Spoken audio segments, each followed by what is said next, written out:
had to learn really quickly that I could not do it alone. And I know that is something that a lot of caregivers, I call them the super caregivers, they think that they can do it all because, hey, I'm a strong woman. I can do everything. I multitask. I have, 3 children, whatever it is. But sometimes it's really that emotional aspect of caregiving that really bogs you down. Yes, you might be able to do the physical, but even the physical can drain you. Sure. And the mental aspect is really, really draining. This is the Heart of Hospice podcast with Helen Bauer. Today's guest learned firsthand what it's like to be a personal caregiver and now works to support and empower other caregivers. Whether you were a family caregiver or an end-of-life professional, the Heart of Hospice is here to enhance your hospice experience by connecting you with information you can use about end-of-life care.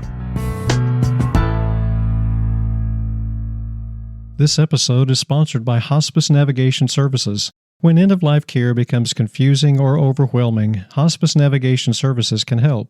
Hospice navigators are hospice professionals with at least 10 years of hospice experience, trained to provide accurate, unbiased information. Hospice Navigation Services, the guide for your journey. Now, here's today's episode. This guest today, Martha Ranon, is the Executive Vice President at Southern Caregiver Resource Center. She is awesome. She found out exactly what it's like to be a caregiver. She did it the hard way, and then she turned that knowledge into a career where she is working to support and help with resources for other caregivers to empower them and make their jobs easier. Martha first became involved with the Southern Caregiver Resource Center organization when she was taking care of her 93-year-old great-aunt who was frail and elderly, and she had dementia. The assistance that Martha and her family received were motivation for her to give back by becoming a volunteer and then becoming further involved as a member of their board of directors. And now she is the executive vice president. You're going to love the wisdom that she brings to the conversation. She's warm and she's honest, and she lays it all out when she talks about her personal experience. She's got some great wisdom to share. So here's my conversation with Martha Ranon.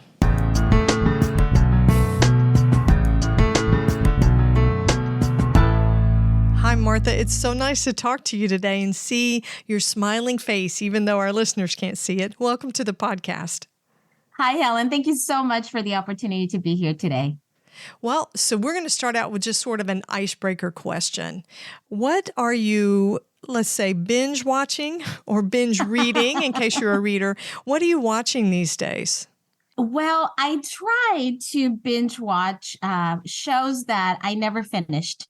So I recently finished Friends, if you can believe that. Oh, wow. Because I just never watched the whole thing through. And so I figured, why not?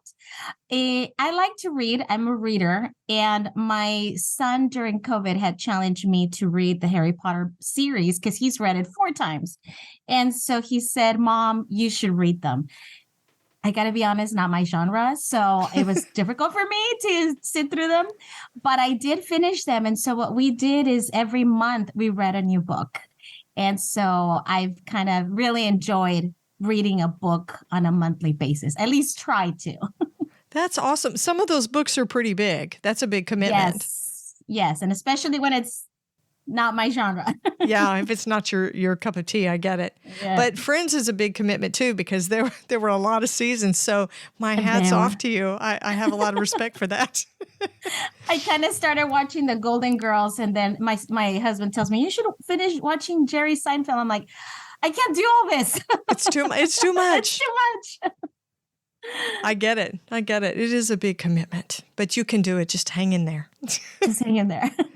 So now that we've talked about some of your personal life, we're going to jump into an experience that you had with your caregiving, because this is what you've done personally, and it's become your career and your calling in your professional life as well.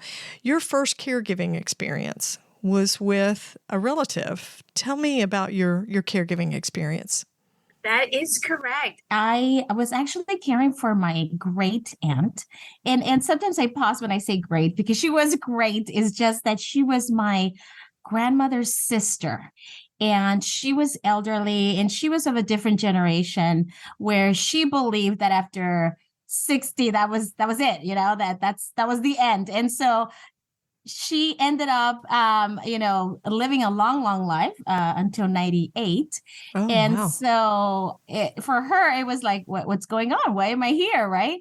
And so we have a lot of memories growing up with her. But when she started, after my uncle, her husband, died, she was kind of left alone. He was her caregiver. He was younger than she was. And I kind of started coming around a little bit more.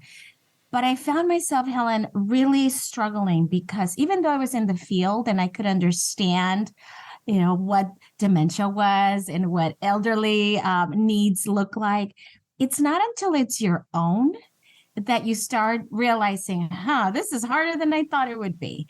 And so I found myself in the mornings going to her house, making sure she was awake and gave her breakfast and gave her pills, and then leaving, calling her during the middle of the day. Of course, she wouldn't answer because she's hard of hearing and it's difficult for her to walk. So the whole day I'm thinking, oh my gosh, she fell. Oh my gosh, where is she? What happened to her? And so then I would rush home after work and make sure she had dinner and she was ready for bed and lock up her house. And I did this every day, Helen. And it was so difficult to do that at one point, my husband and I just said, you know what?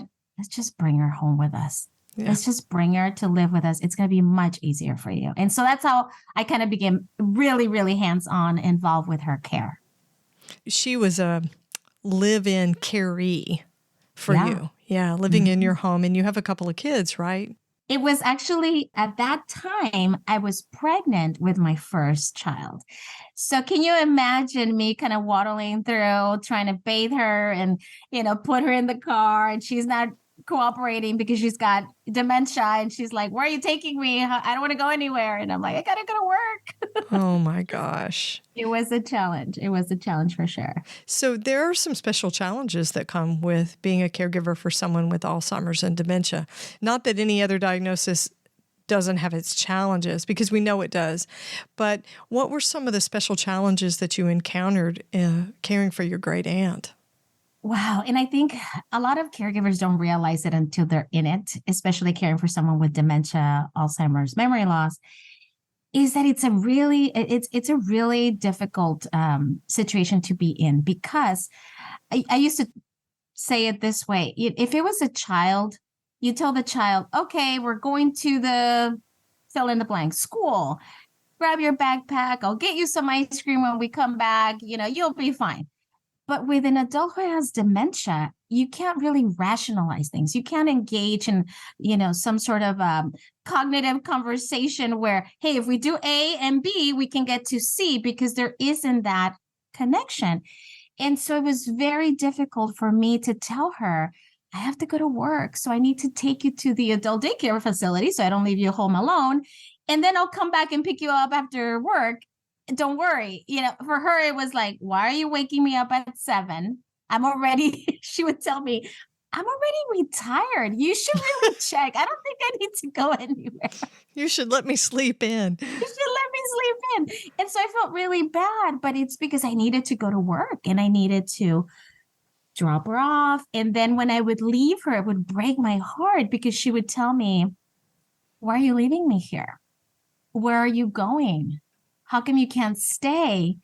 And, it was a really nice place where people, of course, were understanding, and they cared for individuals with memory loss, dementia, and Alzheimer's. But it was still heart-wrenching. And so I would go to work and kind of in a really negative state of mind, kind of sad, kind of perplexed. And then I was pregnant. So add all of that to that. It is definitely more challenging, I think, caring for someone like that. Did the caregiving change you? I mean, obviously you were going to have a baby, your family was going to go through this incredible change, but did the caregiving responsibilities, what you went through with your great aunt, did it change you? Absolutely it did. And I want to say, now that I look back, maybe not during that time, but definitely now that I look back, it definitely changed me. And in a way, I'm more grateful to having had that experience because I see things differently, and I was able to appreciate the challenge that I learned from that challenge. So to give you an example, when I first was taking care of her, I didn't understand why she wouldn't remember things, right? And at the beginning, it caused some problems because she was living in her house, and I had secured a person to come and clean for her because she couldn't really clean the house. And so the lady was a wonderful lady. We knew her, and she would come in a couple of days a week, and then she would leave. And I remember one time my aunt was telling me, I think that woman that comes here stole my earrings. I go, what do you mean? So those were the first signs, right? Of now looking back of dementia. Mm-hmm. What do you mean? Well, I left them here and they're not here. And every time she comes, things get out of place. And so I'm thinking, oh my gosh, should I confront her? I mean, she's stealing from my aunt. And of course, then I find the earrings, they're somewhere else. She just forgot where they were. And so this happened a lot. And then I started realizing I need to look at things differently. So I learned a lot. I had to put myself in her shoes and almost be creative in the way that I managed her behaviors, which is very helpful for caregivers who are caring for someone with, this type of individual, because it's not as black and white. So, for example, she would always want to pay for groceries because, she knew we were going grocery shopping. I got it. But she got it with prices from the 1940s or something. She would get mad when she would look at the price of milk, and it was like, that's too expensive. Why are you shopping here? I'm like, that's how much it costs. And so I had to get creative with how she would react to the world around her so that it wouldn't cause her any further consternation. And so that to me is what I learned as well, to be that creative and kind of on my toes to see how we would react. Yeah, I think that's a huge, sometimes really hard lesson for a caregiver who helps someone who has dementia or Alzheimer's is the person may have these strange responses and behaviors, but the biggest thing is, how does the caregiver respond to it? Yes. You can amplify, or you can feed a delusion, you can increase anxiety, or you can figure out a way to cope with it and calm, not feeding the delusion necessarily, but to manage it so it doesn't become a big fight.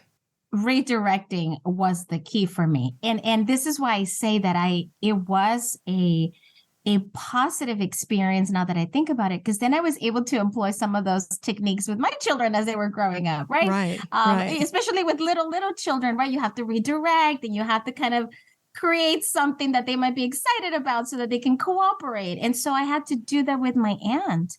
I remember in the mornings when she didn't want to wake up because, it was too early, I would say, hey, I think they're making cookies at the club. We used to call it the senior club. That way it didn't sound like, adult daycare facility where I was dropping you off.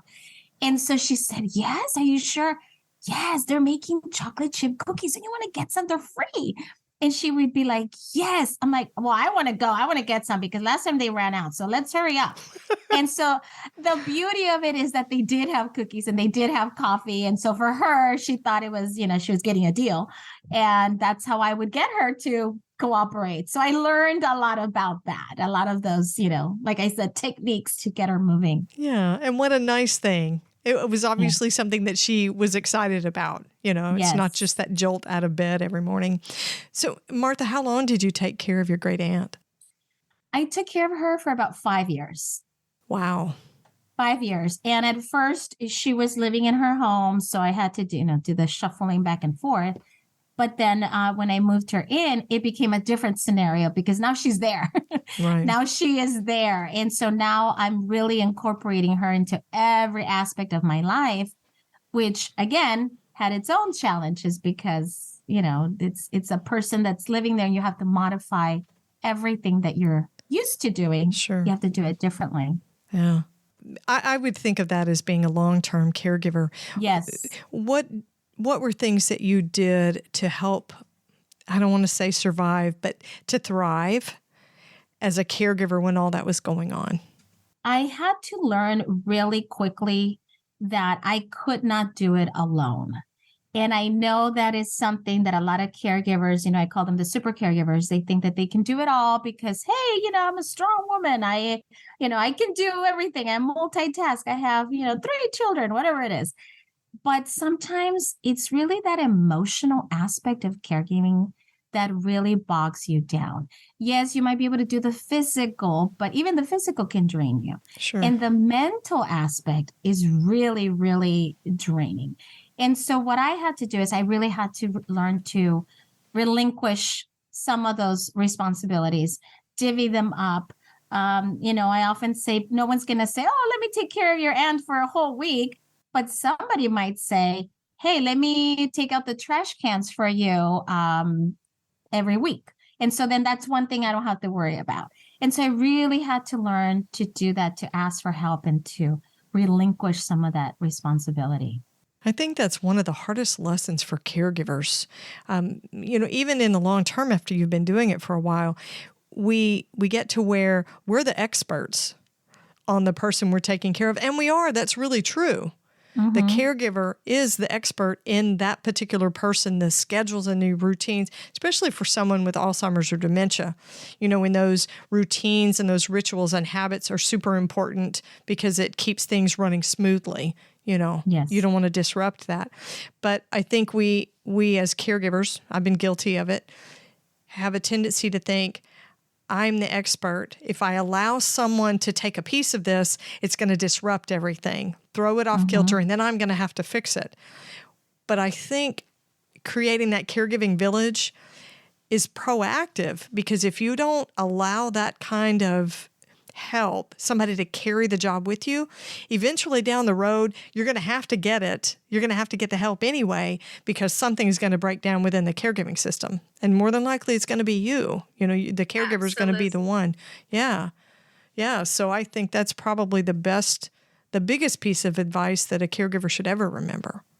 And it's okay. It's okay, Helen, to ask for help. I think there is this inability for us as caregivers to allow the world to see our vulnerabilities, because they're going to judge me. They're going to say I can't do it all. And then why did I take this responsibility if I can't really fulfill it to the fullest, right? It's okay. We're human. I have limits, even with my children, I love them to death, but I need a break. Mommy needs to go and sit down for 5 minutes and read a book because I need to, clear my mind. And it's okay. Having that village that you say, I call it the network of care, that you can say, okay, Helen's going to be in charge of the gardening and Jerry's going to be in charge of the grocery shopping. And then you have different responsibilities for different people so that you don't have to do it all.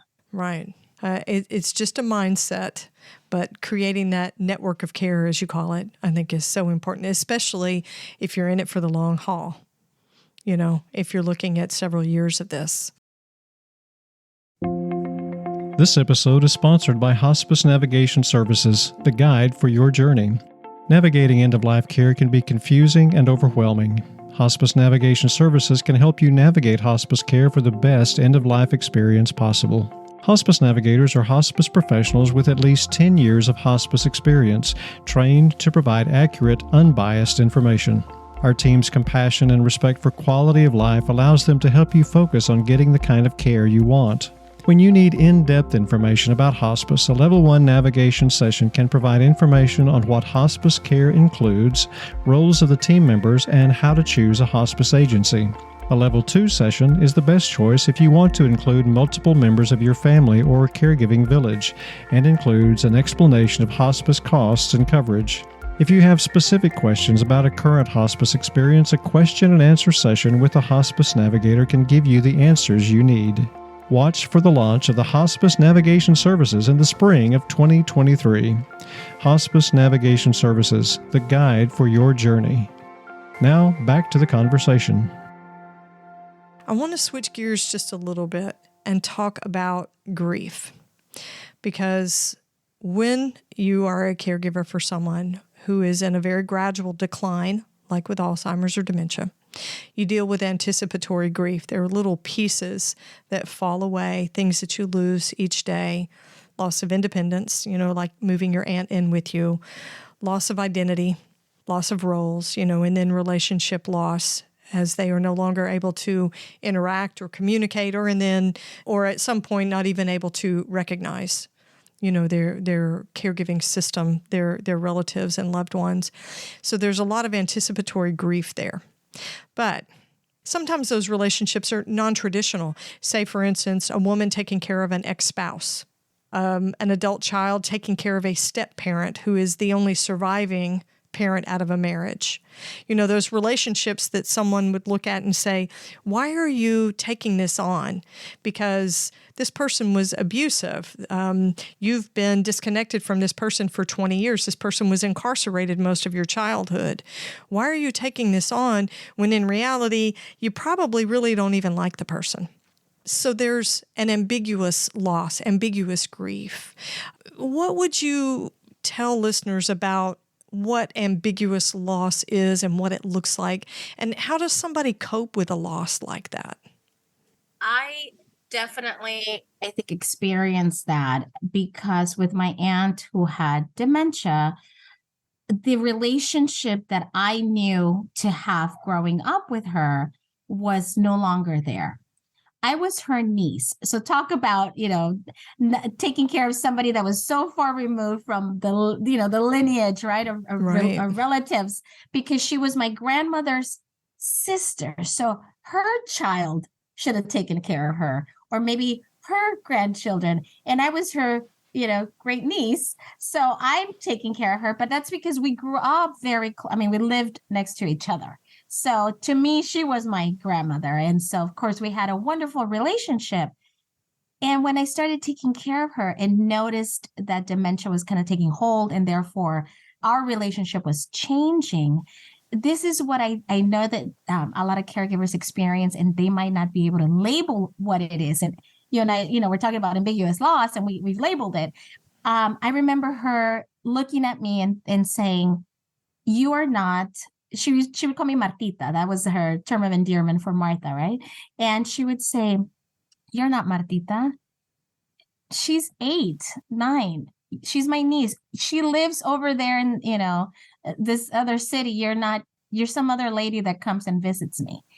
And so I knew that was the dementia talking. So I just had to redirect and be okay with the fact that I know I'm the same person.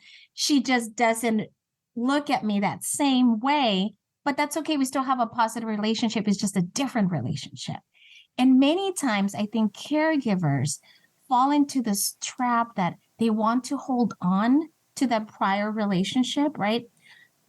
I'm your daughter. No, my daughter is in another city. She's 15. No, I'm your daughter. And they get stuck in trying to clarify that prior relationship. And then it causes more stress because the person, wait a second, my daughter is 30 now?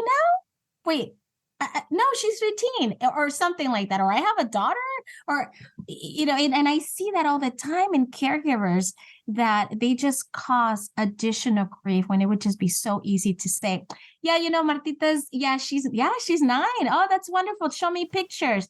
Oh, that's great. Okay. Hey, I'm here. So let's go outside or let's go eat or something. You redirect.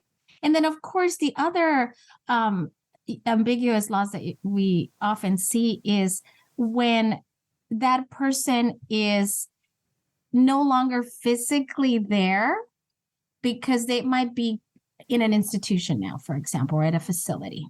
And I've seen that the first time I saw that, it was a caregiver. I was talking to a group of caregivers, and she was visiting her husband at a facility, a care facility. But the husband had Alzheimer's, and so he did not know who she was. And so she would go on a daily basis or regular basis to visit. And he was like, oh, this is the nice lady that comes and says hi. Hey, let me introduce you to my girlfriend. And I remember the lady crying and telling me, this is terrible. This is my husband. And so it's kind of recognizing, yes, that is your husband, but the Alzheimer's is telling him something else. So just know that that's not, don't take it personally, but it's hard. How do you not take it personally? Sure. But that's also that ambiguous loss of that relationship of it's no longer the same. I think that carries a special kind of grief with it. Yes. Because it's not, there's not a Hallmark card for that. Not to rag on the people at Hallmark. There's not a greeting card for it that says, hey, I'm sorry your husband doesn't recognize you anymore and he thinks one of the nurses is his girlfriend. Yeah. They're just, I think cultural sentiment isn't directed at that. Not as much support. And I experienced that too with my aunt. I remember, one time I was making her coffee and I know how she liked it. So I was trying to relinquish having to do everything. And so my husband said, well, let me just do it and I'll give it to her. You go ahead and sit and relax for a little bit, sit with her, watch TV. I'll get her coffee. Okay. So I sat down and so he comes and he brings her the coffee and says, oh my goodness, this is the best coffee I've ever had. It's the same coffee I made. I left it there for him to just give it to her, And so this is the best coffee I made. You should find yourself a good woman and be happy with her. And I'm sitting right there. So we just started laughing and I'm like, yeah, you should. You should find yourself a good one. That's hilarious. But that was me having learned that don't take it personally. Maybe laugh a little about it. Right. Nothing's going to change. It's not going to change our relationship. It is what it is. Right. And I think the laughter, sometimes looking at some of these situations, the silliness of them, it really does help to ease the grief a little bit and lighten things. Yes, absolutely. You work for an organization that is all about providing resources and support for caregivers. That's right. There are a lot of resources out there, and caregivers need to be able to find them. How can caregivers find resources that are the most helpful for them? I think the number one step for caregivers is to recognize that they need help, that they can't do it alone, and therefore seeking assistance is welcome. Because it took me a while for even myself to recognize. I thought I could do it all. I thought I could just pick up a phone and get a brochure and read something, about it. And it's really connecting with another person, maybe another agency, with people that can understand your situation. I would recommend people contact their area agency on aging. So local cities, local counties have different resources. I know it kind of varies from city to city and county to county. We're very lucky in California. And so I know California is one of those states that has really taken the initiative to provide resources for family caregivers. And we're the only state thus far who has a network of caregiving services. It's actually, if you go to caregivercalifornia.org, you can be connected anywhere where you reside in California to caregiver services for free. And so that might be something to look for in your areas, in your communities, and that way you can get those services that you might need. Awesome. I'll be sure to put a link in the show notes to Area on Aging so people can find out what's available in their area. Okay, Martha, if you could sit down with a caregiver and someone who's experiencing a challenging caregiving situation right now and have a one-to-one conversation with them, not even over Zoom, but over coffee in the same room, what wisdom would you share with them? You're not the only one. And I'm sure in your city, in your county, there are thousands of family caregivers experience similar situations as you.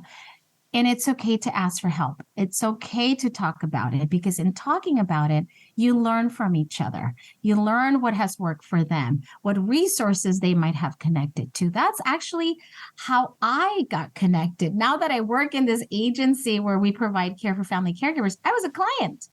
I was a client of the agency that I now work for because I recognized that I couldn't do it all, that I needed additional help. And if you have family who can support you, wonderful, but sometimes you don't, and that's okay. There are agencies who do that, and they can be your quote unquote family, right? Your network, your support. And in connecting with this organization, I learned a lot. I took advantage of all the services that they had to offer, support groups, counseling, classes, and you implement some of those tools that then empower you as a caregiver to feel better about the situation and understand that what you're doing is wonderful. It is, yes, it's probably unpaid. And I'm sure the person that you're caring for doesn't even know that you're doing it and might not tell you thank you very much every day. But that's okay, because the quality of care that you're giving them, that person best. And that's my takeaway from my experience with my aunt as a caregiver. I gave her quality of life. I gave her a better situation than where she was when she found herself alone after her husband died, my uncle.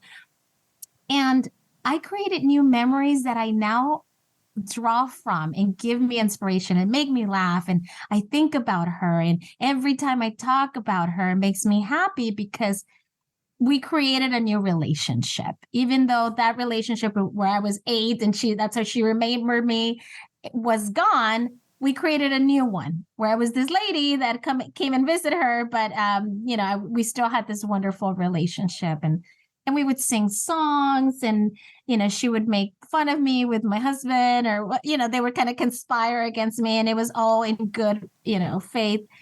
And those are good memories that I now have. And I'm so glad that I did. But it was because I was asking for help that it got to the point where I could laugh about it and I wasn't fully stressed and immersed in the negativity, but I was able to really get the support from reaching out to an agency.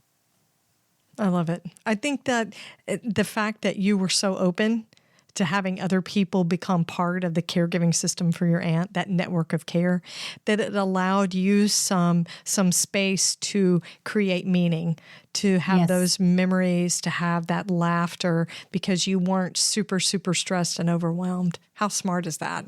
That's wonderful. Hey, Martha, how can our listeners get in touch with the organization that you work with to see the resources that you guys have? Absolutely. So we are in San Diego County, and our number is 1-800-827-1008. Or you can check out our website at www.scrc.care. That stands for Southern Caregiver Resource Center.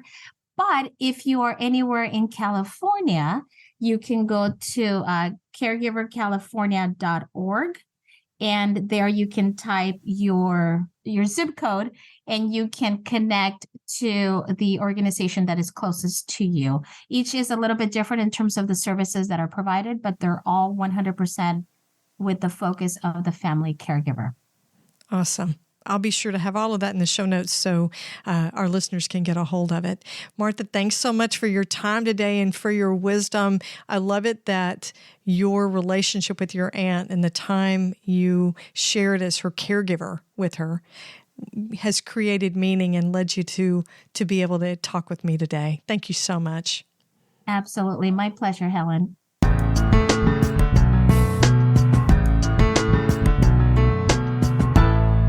So you can see Martha's experience caring for her great aunt, whose name I found out was Guadalupe.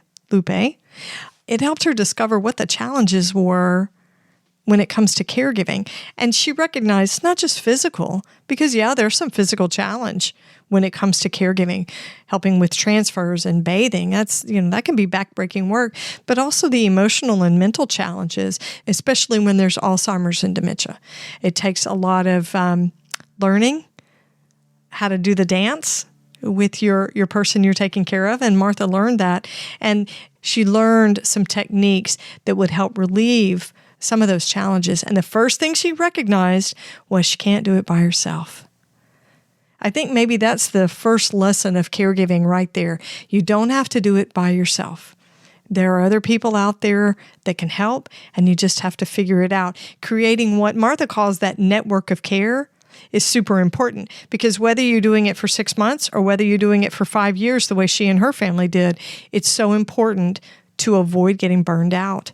And burnout looks like a lot of different things. Again, I think mind, body, spirit. You can burn yourself out emotionally, mentally, and physically. And one of the neat things that she did, she and her husband, was they learned to see the humor in the situation and the circumstances with her aunt. You can connect with Martha's organization and the resources they have to offer at Southern Caregiver Resource Center. Their website is caregivercenter.org. Or if you need to look a little bit wider for the entire state of California, you can look at the California Caregiver Resource Center website, and it's caregivercalifornia.org. I'll have links to both of the websites in the show notes so you can check them out and see what they have. Their resources that they have online, a lot of them are free. They're educational webinars, different resources and articles that you can access there. So check out caregivercenter.org or caregivercalifornia.org. Be sure to catch the next episode of the Heart of Hospice podcast. You can find more episodes on theheartofhospice.com. And don't forget to subscribe on your favorite podcast platform. You can connect with the Heart of Hospice on Facebook and Instagram, and send me your questions or comments by email to helen@theheartofhospice.com. And remember, no matter who you are or where you are in your hospice journey, you are the heart of hospice.